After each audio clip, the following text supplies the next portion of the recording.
You are listening to CrossTalk, a safe place to discuss addiction, recovery, harm reduction, and everything in between.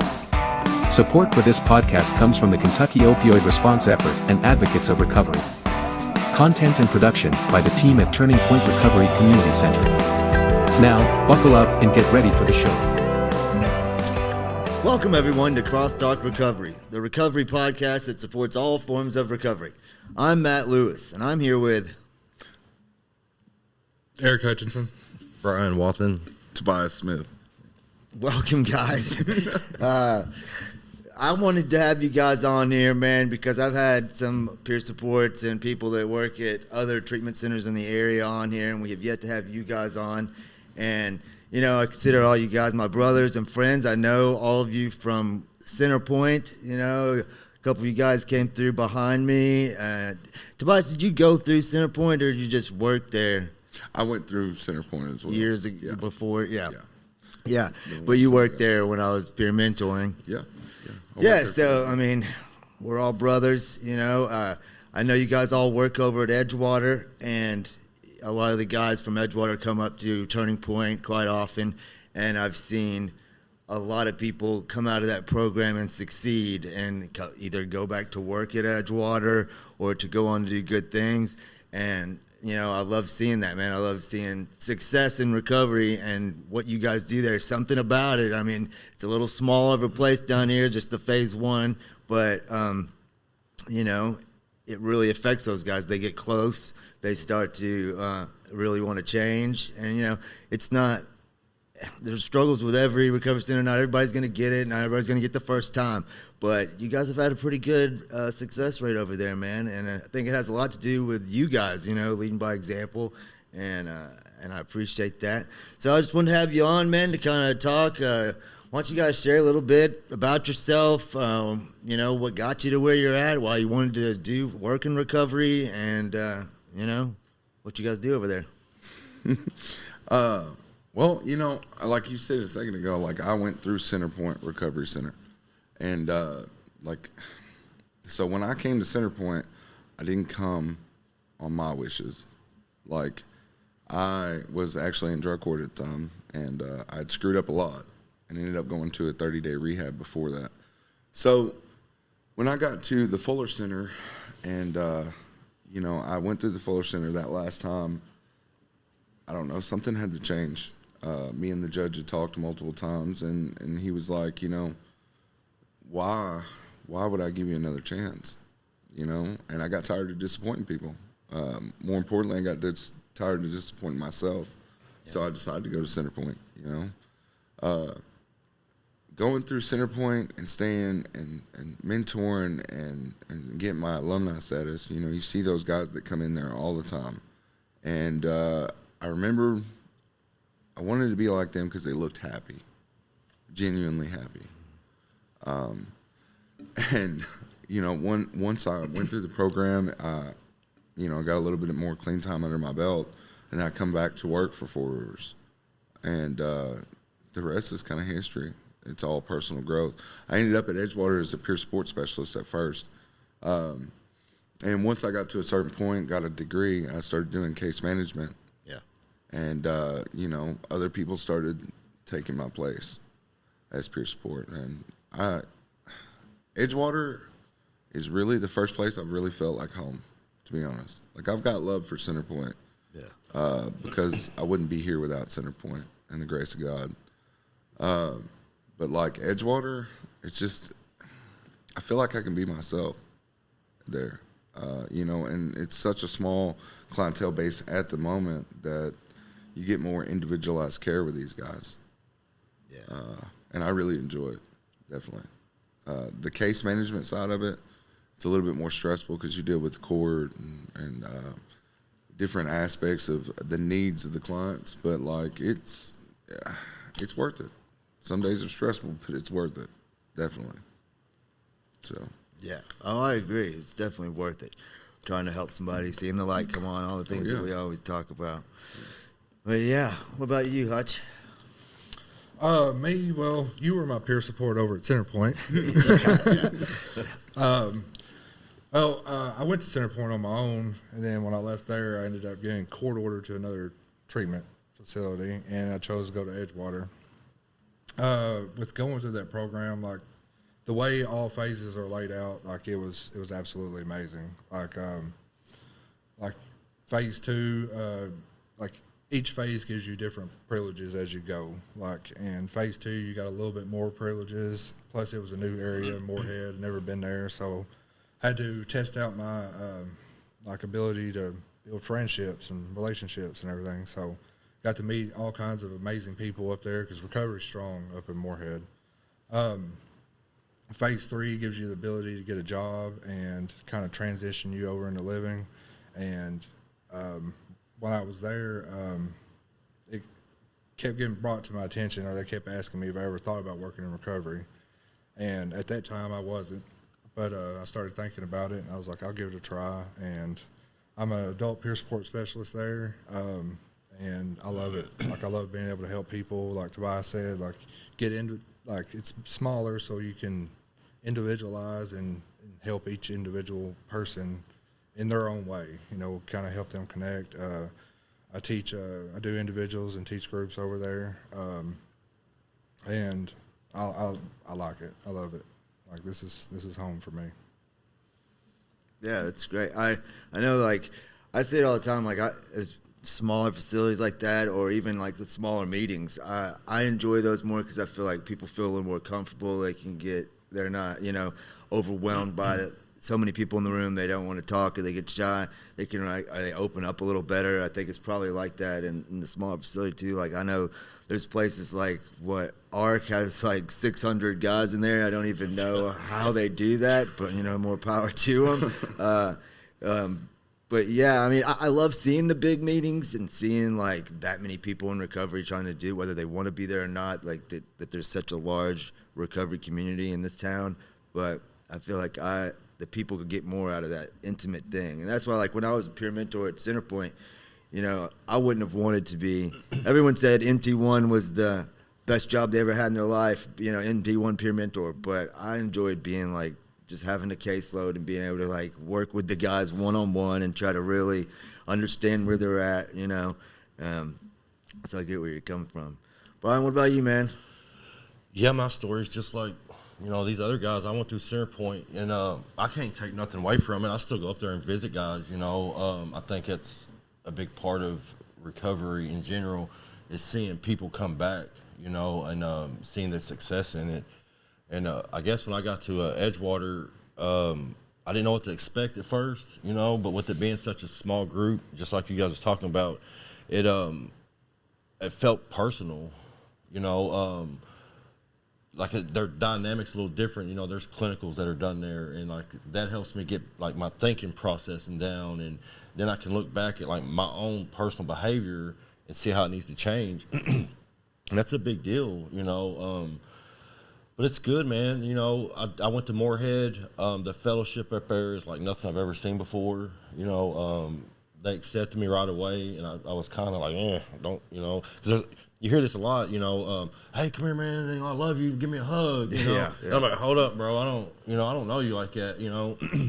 But there's something about it, you know, that it's pretty good, man. You know, I'm a peer support specialist as well, and I really enjoy, like, seeing the guys come in hopeless and, like, lost and scared, and, like, they don't know if they're really wanting to do this or not, but, like, they know they need to, you know, because, like, my background's pretty rough, you know. If you know me from before, like, I was definitely with it, you know, and I tell them all the time, like, I'm walking, living proof that this works.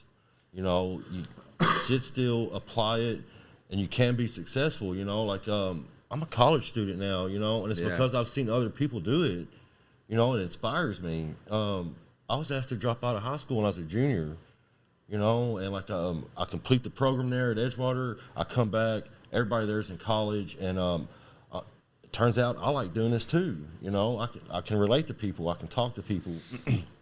And so I decided to go, you know, enroll in college and try to, you know, take it a level further. And I'm really happy with what's going on, man. I think we're fixing to grow as a facility, you know, in the coming months.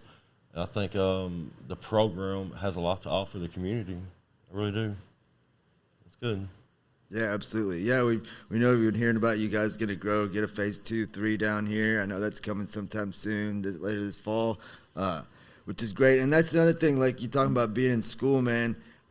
Just in I'm creeping up on 3 years sobriety, and I know just in the small amount of time that like I've known you guys to see where our lives are now. You know, like your family's growing, you're going to school, you know, Hutch, you're working, giving back, you know, Tobias, you know, you're moving up, you graduated school, like things like, it's amazing, man, to see what willingness and application and trusting God and all the things that we have done and that have worked and seen work in other people's lives and applied to our lives, and to be where we're at today, man. It's amazing, you know, and to know that it's possible and show other people it's possible.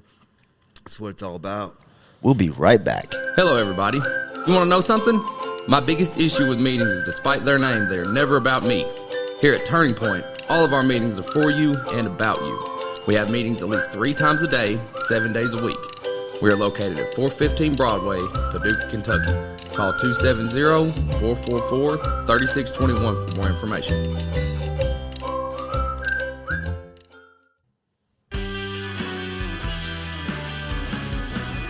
One thing I have always wondered is who put the alphabet in alphabetical order. At Turning Point, our goal is to help you put your life back in order. If you struggle or have struggled with substance use disorder and are in need of help, come see us at 415 Broadway Street, Paducah, Kentucky, or call 270-444-3621 and sign up for peer support services with one of our friendly staff who have lived experience with addiction. Hope to see you soon. It's that aspect of people who have been through the trenches, you know, and went through that same aspect, that a new client comes in and they're hopeless and they think they're unique. Like, oh, well, you don't know what I've been through. Well, we do.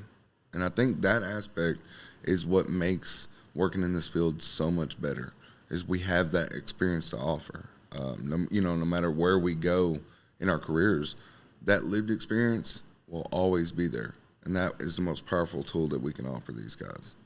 Yeah, absolutely.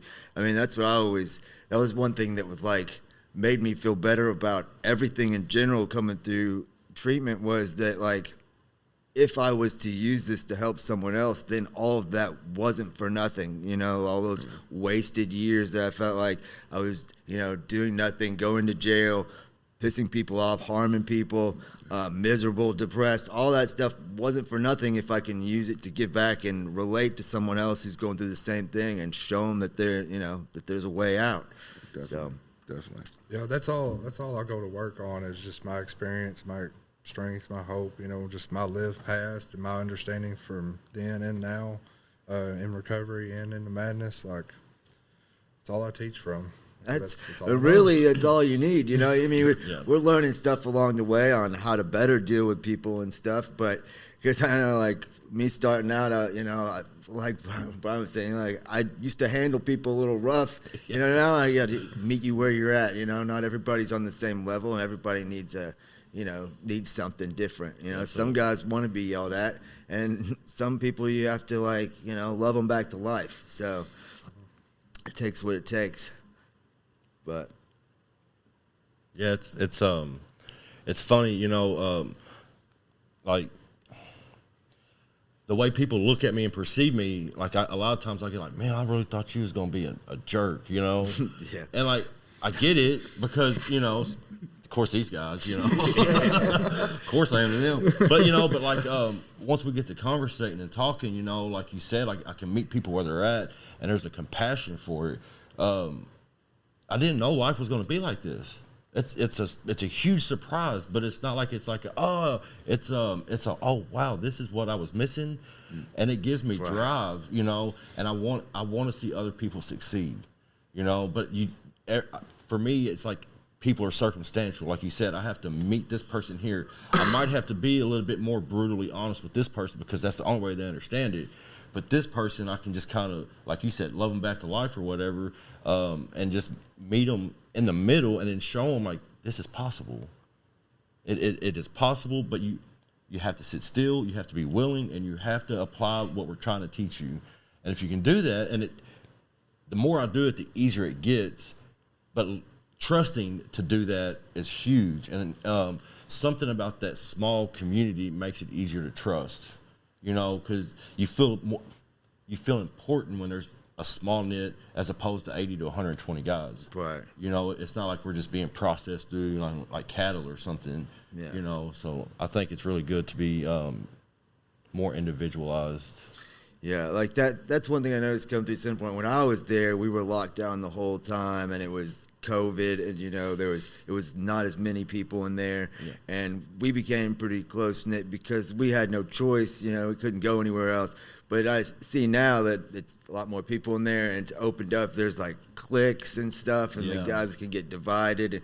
But that just gives, I always tell my sponsees up there, it's like, you find the other guys who actually want this, because there's always going to be the guys who are just there, that don't want to be there, and they're just bullshitting, Right. So you got to stick with the winners, like they say. So. But yeah, you guys have that, and that those people weed themselves out in a smaller thing a lot quicker. Like, I don't fit in with this group, so I'll just leave or whatever, right. Whatever it is.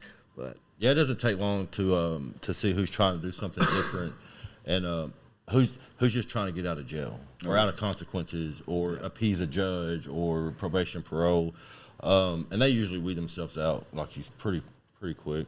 Of course, no one gets the treatment on a winning streak. So, of course not. Yeah, that's true. whether it's court appointed or very seldomly you get self referred. Very rarely, it's usually just DOC, and I remember that. You know what I mean?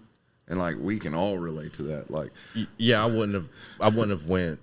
I wouldn't have went. I was court ordered. I would not have went. But it's that certain limited options made it so much more willing to want it. And absolutely. I think that's what helped me the most. And I think these guys go through it too. And then these guys, they went through our program too, and then they came back to work for us. Yeah. We're that second chance employer because, first off, when you get out of treatment, life's hard, and you get smacked with life in the face. You don't know how to deal with it. These guys that come back, we give them a home, and that's what we try. We're like a family over there, like a weird family, but a family nonetheless. Like a whole step family. That's right. That's right. Yeah, just like us here at Turning Point. That's what it was I was going to talk about. The willingness aspect of, once you come out, it's important to stay connected. That's why working in recovery is such a great option for guys who are really trying to do something different and handle life on life that way. But then also if you don't do that or whatever you do, as your options start to increase, your willingness, you got to watch that it doesn't start to wane. You don't start thinking I've done something on my own, or I don't need this or that. I don't need the meetings. I don't need the connected. I can isolate. I can do the things I want to do, or I can I can drink now. Whatever it is, that gets dangerous when your options increase, because when you come in there with nothing, broken, depressed, desperate, not caring if you live or die, it's easy to accept something that hey, there's a different way. Okay, I'll try. But as it starts to improve, you're like, you know what? I don't know. Right. No, yeah, that makes perfect sense. But I remember what's at stake. I don't know, but I can't speak for nobody else. But I know my life is at stake, whether it be the rest of it in prison or the readings say, jails, institutions, or death. So the willingness is definitely still there. But I surrounded myself with people in recovery, to stay connected. On my day job, I'm a construction worker, and the people I work with are in recovery, and if they're not, well, they don't last very long because we give them a really hard time, So they usually, bail out. And then of course, Edgewater, it's my other job, and if I don't see you at meetings, and that's it. If I don't see you in one of those three places, we probably don't have nothing in common, and that's a way for me to have accountability in my life, because I've surrounded myself with people that are winning, which was a suggestion, find the people that are working the program and doing something different. And I did that, and now that's my lifestyle today. You know, like I heard you have to be all in. You know, like I had to completely change everything, and that's what I did. You know, so I'm all in. So if you don't, I can't speak for nobody else. If I don't keep that pain up here in front, bad things happen. You know, and I would hate to lose what I've built in this short time. I've only got a little over 2 years. And so much has changed for me. I couldn't imagine losing it, you know. So I try to keep that willingness up front. It's a big deal. Oh yeah, Yeah, definitely. kind of like what Brian was just talking about. I had one of the clients in groups the other day ask me like, "What keeps me clean?" And I told him the pain, remembering that pain. I was like, I told him the second I forget that pain is probably when I'm screwed. But the pain and then everything I gained on top of it, I can't imagine losing that today. Like I do not want to give my peace away, my happiness that I didn't think was achievable when I first began this journey. I didn't think you could even achieve happiness. Like that was just a pipe dream. And today I'm sitting here in it. You know, I've got peace, I got serenity, I got happiness today. You know, and I'm enjoying life today. I enjoy helping, giving back, being there. You know, and helping these guys through it. You know. What it's all about to me. And I think working in recovery, you have that constant reminder. You know, these guys come in, they're withdrawing, they're detoxing. You know, they've got warrants. You know, and seeing that firsthand, you just remember back to the times where, like, I was on the run, or when I was crying in a bathroom because I didn't have any drugs to do. You know, things like that. It's a constant reminder. And the career in my recovery. They had to stay separate, but a career in recovery is it's one of my tools, for sure. Like what he was saying, keeping that pain. Well, the pain is right there every day. Yeah, definitely. Yeah, I agree wholeheartedly with that, and the fact that that I found peace and happiness and serenity, like something I didn't think was attainable through my whole life. I didn't think that. I thought this was just going to be boring, and it's things like that, like you guys going to the gym together, like we go bowling every week. You know, I have sponsors that I go climbing with. It's being able to do those fun things, wake up in the morning feeling good, not sick, not having to worry about what I'm going to get my fix today and, spend half the day or more trying to do that and not accomplishing anything. Now I can, my days, I get so much done in a day, and I stay busy, and I enjoy all of it, And it feels good to know that my purpose is to be of maximum service to God and my fellows, but I have a lot of fun doing that along the way. We'll be right back. Hey y'all, did you know it's illegal to own just one guinea pig in Switzerland because they get lonely? Here at Turning Point, we don't want you to ever be lonely either. That's why we are open 7 days a week from 8 a.m. to 8 p.m. Always feel free to come hang with our friendly staff, and don't forget your guinea pig. We're located at 415 Broadway Street, downtown Paducah.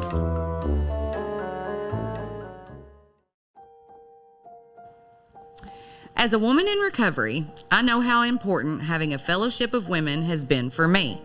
Come join us at the Women of Worth All Recovery Support Group here at Turning Point, 415 Broadway, Paducah, Kentucky, every Friday night at 6 p.m., where we discuss our personal experiences in recovery. Hope to see you there.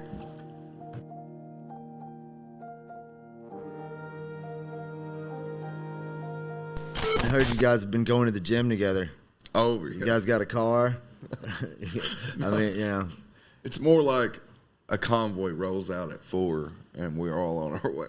It's definitely a convoy. Like, Yeah, there's, everybody. I know you guys don't let Mike in or Brian. He says you guys don't invite him to do stuff. no, that's BS because I've invited Brian multiple times. Yeah. He's just too busy. Well, doing you know, nothing. like I do have like 6 kids and work 2 jobs. And, You know what excuses are, bro, don't you? I have right. 5 kids. I don't want to hear that. You're right. Yeah. I'll take a look at it. I guess, his options are increased on that, so that willingness is just not there. We got this softball thing coming up, but that's going to be a lot of fun. You guys got a bunch y'all going to play. I'm so excited. I know, and we're playing against regional drug court participants, and our last podcast was a couple people from drug court, and one of those guys who was on there was talking some smack, saying that they were going to destroy us. They have no idea what we actually are getting to put a team together. Like they're just showing up. And like they're putting them in teams that morning. We're gonna try to practice at least once. So I was gonna ask, we're gonna have practices, right? Yeah, I want to get together at least once, maybe twice, and see who's gonna figure out play what. positions, Right? Yeah. See who's absolutely. gonna pitch and all that stuff. But that stuff is what I'm talking about, man. That's the stuff I enjoy doing. I enjoy doing stuff that keeps me active. I've never, I've always enjoyed doing stuff, playing sports, stuff like that. But now that I feel good doing it, and it's better for me. Like I talk about all the time on here. I'm all about improving body, mind, and spirit. Other than smoking, everything I do is healthy. I haven't been able to kick that yet, but hopefully one day. My willingness seems to stop right there. Yeah. It's like the one last thing I'm holding on to, last vice. Yeah. I got this justification where I'm like, I quit everything else. Right, yeah. And I said I was going to quit that at 2 years sober, and then that just kind of slipped by, so. Yeah, luckily I never made that commitment. It's we've been going on a couple of years now, and I'd like to quit smoking, but then I go home, and then my kids are throwing stuff, and they're running around. I'm like, nah, not yet. We'll be all right. Especially when you got as many kids as I do. I love them all, but I don't like them. So, you take what you will with that. They're stressful. Yeah. But how many kids you got? 5. 5, and you got? There's 6 altogether. 6 altogether. Yeah, he's got a brand new. I just got one. I got one, and he's grown. He's 21, so April 29th will be my 5 years that I've been clean and sober. Wow, and, congrats, man. I had to find another hobby. So 3 of them just popped up out of nowhere, you know what I mean? Yeah. One I actually had when I was at Center Point. Yeah. Like, don't get it twisted. Tobias comes to work and works out just so he doesn't have to go home. Yeah, and then you make Mike babysit, right? Yeah, of course. That was his excuse. That they don't let me go to the gym because I have to babysit. No, whoa. That's what he told me. I mean, does he babysit? Yes. Did he want to go to the gym? No. He was like, no, I'm not. Mike showed up twice, and we haven't seen him since. Was y'all run him off? He was like, he worked out in blue jeans, and he was like, no, that's just not for me. Okay, fair enough. Oh, yeah, the guy in the gym in blue jeans. He always got, that guy's serious about that it. guy. Yeah. But, no, he just, he's allergic to fitness. So. Yeah. Good guy. He just, no. Oh, yeah, I love He's actually my sponsee. Yeah. I kept telling him, you need to get a sponsor and continue to work the steps, and you need to do something healthy. At least he's doing one of them. 1 out of 3 ain't bad. Yeah. Hey, pick your battles. You know what I mean? It's, he's a good dude, though. Hey, we love you, Mike. Yeah, man. Love you. But yeah, the gym, like it's a thing. Like me and another guy started off, and we've been doing it probably about 5-6 months going on steady now. Tobias joined us in about a month or 2 in. Yep. Month or 2 in, joined in with us. Now it's literally a convoy that goes with us every single day. 4:00 we roll out straight to the gym. And that's something, man, like I wake up in the mornings, like it helps me sleep at night. I wake up in the mornings, I've got energy, feel better, Oh, yeah, I feel a lot better. A lot better. Yeah, I've been going ever since I graduated Center Point, but I go alone, and I don't really want like a bunch of people with me. I put my headphones in. It's kind of like my meditation time, and I go in there and I rock out and I push myself as hard as I can. And my goals are different. Like now that I'm into climbing, I'm not trying to get big. I'm trying to remain lean and practical body strength and stuff like that. And probably another reason is I haven't been able to find anybody to go with me. Many of my friends will exercise, but I think it's awesome that you guys have found that to do that together. It's those things like that, you know. Like I said, me and Sam, we go bowling every week. We're doing that for a year and a half. Like just those things, the fellowship, the positive things that are good for you. You know, you can laugh, you can encourage each other, you can try to build each other up.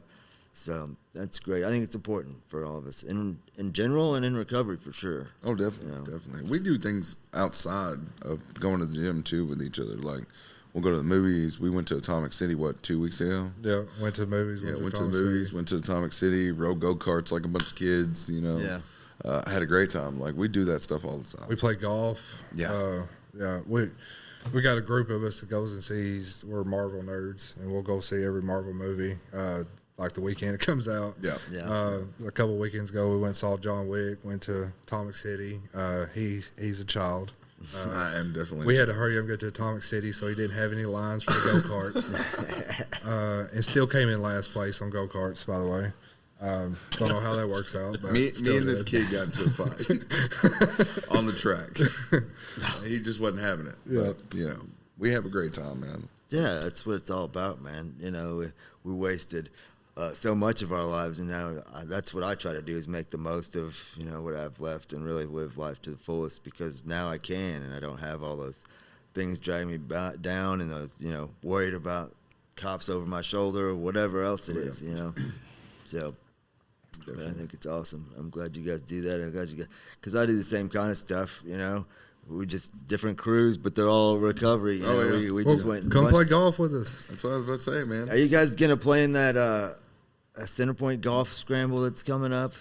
We did last year. I think we're Yes. Oh, going to do this year too. Yeah, they were just talking about that the other day. And of course, we got a scramble up in Moorhead that we're going to be playing in June. June 2nd.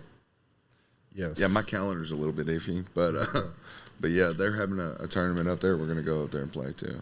So Yeah, it's that's gonna awesome. be a good Yeah, I'd be time, man. down to come play with you guys someday, man. I used to play all the time when I lived in Florida. I haven't played a lot in years. And when I was playing there, you know, it was just a cooler beer on the golf cart, and we're just smashing balls. I never took it very seriously, but I think it'd be fun. Oh yeah, definitely. Oh, it's a blast. We definitely have a blast. Yeah, Yes. especially on golf carts. Yeah. That you do go-karts on golf carts? The child does. Sometimes I forget what I'm driving. You know what I'm saying? It is what it is. But we have a blast, man. Ain't nothing like cruising down the fairway like you're running from somebody. So, it's definitely a great time. Yep. That's awesome, man. Oh, well, man, I appreciate you guys coming on. You Absolutely. know, Appreciate love what you you guys having us. do over there. I love you as brothers. I'm happy for you. I'm happy you're having fun, living life to the fullest. Continue doing what you're doing. Check us out on YouTube or listen to our audio versions on Apple, Google, Spotify, or Podbean. And as always, stay grateful. Absolutely. If you or someone you know is struggling with addiction or in recovery and needs guidance, speak with Turning Point's team of peer support specialists by calling 270-444-3621. You are not alone, and we are proof that recovery is possible.